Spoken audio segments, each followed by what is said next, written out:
රකිත ඉන්නවා ලයින් එකේ. රයිට් ඔය දැන් ඊයේ කතා කරලා ගියාන් පස්සේ මං ඊයේ මෙයා ආවා එයා පල්ලෙහාට ගිහිල්ලා ආයෙම මේ අපේ චරිත කතා කරන් පස්සේ මේ මදුනංගි ආවා එළියට ආයෙම ආවා මට කතා කරලා ආවට පස්සේ මම කිව්වා දැන් ඒතන ඉඳලා වැඩසටහන වෙනකොට අර තව ලක්ෂ අපි තව 10ක් දින දිනනවා කියලා කිව්වා. ඒක දෙවෙනි වැඩේට ලක්ෂ රිමාන්ඩ් කරන වැඩේට සෝරි මේ දානවට රිමාන්ඩ් කරවනට ලක්ෂ ඩීओ වැඩේට ලක්ෂ 10ක් දැන් ලෑස්ති කරන්න ඕනේ කිව්වහම පස්සේ ආකුවා හරි අයියේ මමත් ඒක ගැන තමයි මේ කල්පනා කර ඉන්නේ සයි සල්ලි මේ ඉල්ලුවාද කියලා වුණා. කවුද කියලා මං කිව්වා මෙහෙමයි මේ ඇත්ත වශයෙන්ම මේ රකිත පුතාට එහෙම සල්ලි අවශ්‍යතාවයක් නැහැ. නමුත් මෙතන මේ වැඩසටහනට යන්න තියෙනවා. තප්පරගෙන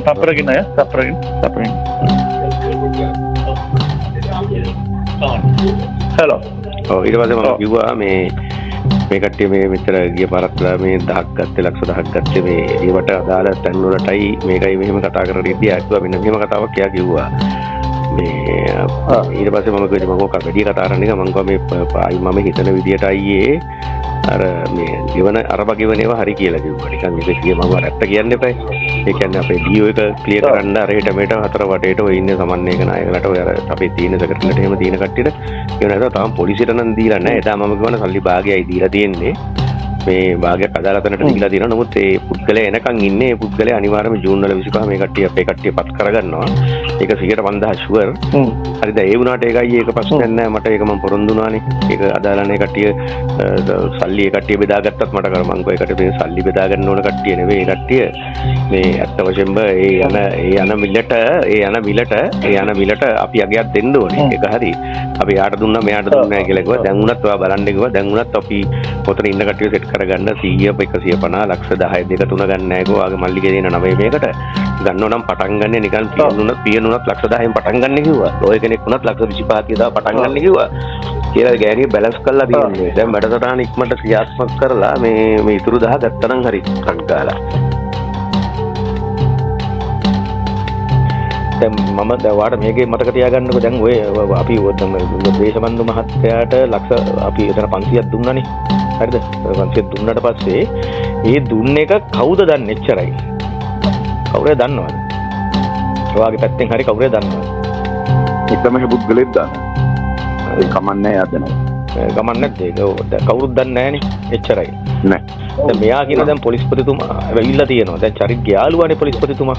දැන් ඉන්න දේශබන්දු මහත්තයා. ඉතින් චරිත්ගේ අතේ ඉන්නවනම් චරි ඇයි මේක කරන්නේ නැත්තේ? ඇයි මේක පරක්කු කරන්නේ නැත්තේ? අපිට නඩු පරක්කු කරන්නේ. දැන් කිව්වේ ඊයේත් මම කිව්වා මම දේශබන්දු මහත්තයාගේ නමක් මම ගෑවුවේ නෑ. ඇත්තටම වැඩක් නෑ ගාලා. ඒක මොකද දේශබන්දු මහත්තයාගේ ඇග්‍රීමන්ට් එක තියෙන වත් එක්කනේ.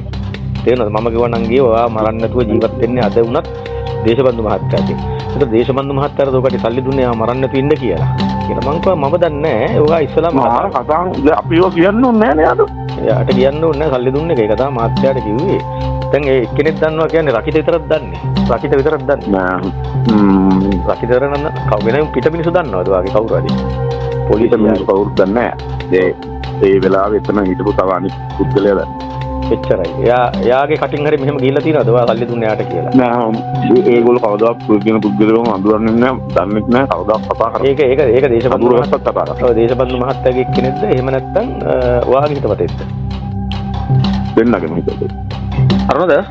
ඔය මෙමය අර ප්‍රශ්නේ කවුරුත් ඔක්කොම බෝලේ පාස් කරනවා. ඒ කට්ටිය කියනවා මේ මෙතන මේ නංගිට කියලා තියෙනවා මේ සල්ලි ඔක්කොම ඔයාට දුන්නා කියලා. රකිට. මොකක්? මේ ඉන්නකො මේ නංගිට පොඩ්ඩක් ඉන්නකො. මේ වෙච්ච දේ අහන්න පොඩ නංගි කතානේ අරුණ අරවාදා කිව්වේ මෙයා කවුද කියන්නේ මෙයා ලෝයි කෙනෙක් නෙවෙයි. හෙලෝ. කොහොමද? ඔයා මොකද්ද මේ මට ඇත්තටම එදා මේ අවුරුද්දකට මේ අවුරුද්ද එකපාරක්වත් ඔය දෙන්නම හම්බුනේ නැහැ. එදා මම කිව්වා "හේ මට කතා සල්ලි ටික ගත්තම අය හම්බෙන්න ආවේ නෑනේ රකිට. කෝටි 10ක් මෙහෙන් අරගෙන ලක්ෂ 200ක් ලංකාවෙනුත් අරගෙන අද වෙනකන් කිසිම දෙයක් කරලා දුන්නේ නැහැ. දැන් ඔයා ඔහොම කියනවා. එතකොට දැන් ඒගොල්ලෝ දැන් මම රකිට කතා කරාම චරිත කතා කරාමත් කියන්නේ දැන් කට්ටිය 3 දෙනා එකට එකතු වෙලා වැඩේ කරලි වෙලා බෙදාගත්ත විදිහට තමයි කතා කරන්නේ. නෑ මම ඒකයි කියන්නේ දැන් මං කලින් කතා කරලි වෙලා කිව්වා සල්ලි ටික දීලි වෙලා මේක ප්‍රශ්නයක් නැත්තරම් ප්‍රශ්නයක්. අපෙන් කෝටි 12ක් අරගෙන ඉන්න නම් හම්බෙන්නේ නැහැ. අද නැතත් හෙට නැතත් අනිවාර්යෙන්ම අපේ සල්ලි දීලා දැන් අපි ඔයගොල්ලන්ගේ ආව වඳින්න වෙලා තියෙන්නේ ඉතින්. අද අපේ දවස හොඳ නැති වෙයි, හෙට හොඳ නැති වෙයි. උනාට තව අවුරුද්දකින් හරි අපිටත් හරියයි. ඔව් අරගොල්ලෝගේ ෆෝන් එකකටවත් ඒගොල්ලෝ ෆෝන් ආන්සර් කරන්නේ සල්ලි අරන් ගියාම යාර බුද්ධික යවනවා බොරුවට. බුද්ධිකව යවනවා මේ හැමදාම විසිට් එකට. දැන් ඔය තෝ ඔයත් හිටියනේ එතන අපි මන් ඩීල් එක කතා කරගත්ත ඒවත් ළඟ හිටියනේ අයියේ. මම පුතාවත් එක්කන් ඇවිල්ලා මුන් රටේ නැති බොරු ටික කියලා ඔකුන් කටවල් වල දාන්න ඕනේ මහගෙඩි. දේශබන්දු රච්චර දෙනවයි කියලා කිව්වා ටිරාන්නලස්ට මෙච්චර දෙනවයි කියලා ඉවරලා කිව්වා. මට ඕනම වෙලාවකට මේ මුංගෙන් උදව් වැඩකුත් නෑ ඔකුන් වැඩකුත් නෑ ඔකුන්ට වැඩිය අපි ජෙන්මින් ඔයාට පුළුවන් නම් කියලා ඉවරලා නිකන් ප්‍රශ්න ඇති කරගන්න නැතුව ඉන්න කියලා ඉවරලා ලක්ෂ 150ක් අයියට දීලා තියෙනවා. මං කෝටි 12ක් දීලා ඉවරලා මට ලක්ෂ 150ක් කරා යන්න ඇගේ අමාරුවක් නෑ. ඔයා මෙතන ඇවිල්ලා කිව්වෙත් නෑ. ඔයා මෙතන කිව්වෙත් නෑ. චරිත් ඇවිල්ලා දාපු නලු ටෝක් එක දාලා මෙන්න එළියට ගිහලා ටිරාන්නලස් මහත්තයත් එක්ක කතා කරනවා කියලා ඔයා ඔකට සම්බන්ධ නැහැ. ඇත්තම මම දන්නවා. ටිරාන්නලස් මහත්තයත් එක්ක කතාව මම දන්නේ නැහැ. මම එක කිව්වා මේ නංගිට. මේ නංගිලාට ගැරන්ටි දුවා මේ හරි ලෝය කෙනෙක් ගත්ත සල්ලි. මේ කට්ටිය කිව්වේ මොකද්ද? චරිත් කිව්වේ අපි දේශබන්දු මහත්තයාට කෝල් එකක් කරන් දේශබන්දු මහත්තයාට ලක්ෂ 500.